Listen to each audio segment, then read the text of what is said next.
வாழ்க்கையை மீண்டும் தொடங்கக்கூடிய தைரியம் உங்களுக்கு வந்திருக்கா? சில நேரங்களில் வாழ்க்கையில் தோல்வி எங்களை உடைக்காது, இனி எப்படி ஆரம்பிப்பது என்ற பயம்தான் எங்களை நிறுத்தி வைக்கிறது. ஒரு கனவு உடைந்த பிறகு, ஒரு உறவு முடிந்த பிறகு, ஒரு வேலையை இழந்த பிறகு மீண்டும் ஆரம்பிக்க முடியுமா? அதுதான் இன்றைய கேள்வி. வணக்கம், நீங்கள் கேட்டுக்கொண்டிருப்பது மைண்ட் வாய்ஸ் பாட்காஸ்ட். வாழ்க்கையில் எல்லோருக்குமே ஒரு நாள் வரும், அன்று நாங்க கட்டிய ஒன்று உடைந்து போயிருக்கலாம். ஒரு கனவு, ஒரு ரிலேஷன்ஷிப், ஒரு ஒர்க் அல்லது எங்களுடைய தன்னம்பிக்கை. அப்போது மனசு சொல்லும் எல்லாமே முடிஞ்சு போச்சு. ஆனா உண்மையிலேயே முடிந்து விட்டதா?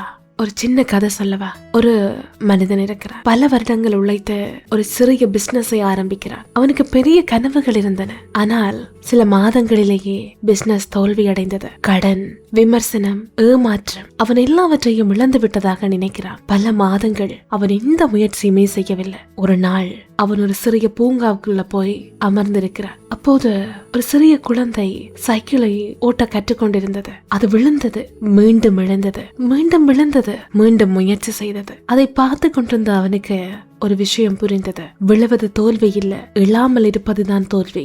அடுத்த நாள் அவன் மீண்டும் ஆரம்பிக்கிறான். இந்த முறை அவனுக்கு பயம் இருந்தது. ஆனா அந்த பயத்தை விட தன்னம்பிக்கை கொஞ்சம் அதிகமாக இருந்தது. சைக்காலஜில growth mindset என்று சொல்லுவோம். ஒரு தோல்வியை நான் முடித்து விட்டேன் என்று பார்க்காமல் நான் இன்னும் கற்றுக்கொண்டிருக்கிறேன் என்று பார்க்கும் மனநிலை. ரிசர்ச் சொல்வது என்னவென்றால், மீண்டும் முயற்சி செய்பவர்கள் தான் நீண்ட காலத்தில் அதிக வெற்றி பெறுகிறார்கள். இதுல இருந்து ஒரு விஷயத்தை நாங்க கற்றுக்கொள்ள முடியும். ஒரு சாப்டர் முடிந்தால் உங்கள் முழு கதை முடிந்து விடாது. ஒவ்வொரு சன்ரைஸும் வாழ்க்கை உங்களுக்கு இன்னொரு வாய்ப்பு தருகிறது. மீண்டும் ஆரம்பிப்பதற்கு சரியான நாளன்று எதுவுமே இல்லை. இன்று நீங்கள் எடுக்கக்கூடிய அந்த முதல் சிறிய படிதான் உங்களுடைய புதிய பாதையின், அந்த வாழ்க்கையின் தொடக்கம். இந்த பாட்காஸ்ட் கேட்கிறவங்களுக்கு ஒரு விஷயம் சொல்லணும். நீங்கள் உடைந்திருக்கலாம், சோர்ந்திருக்கலாம், ஏமாற்றம் அடைந்திருக்கலாம். ஆனால் நீங்கள் முடிந்து விடவில்லை. உங்களுக்குள்ள இன்னும் ஒரு புதிய தொடக்கத்தின் சக்தி இருக்கிறது. உங்கள் வாழ்க்கை ஒரு தோல்வியால் வரையறுக்கப்படாது. நீங்கள்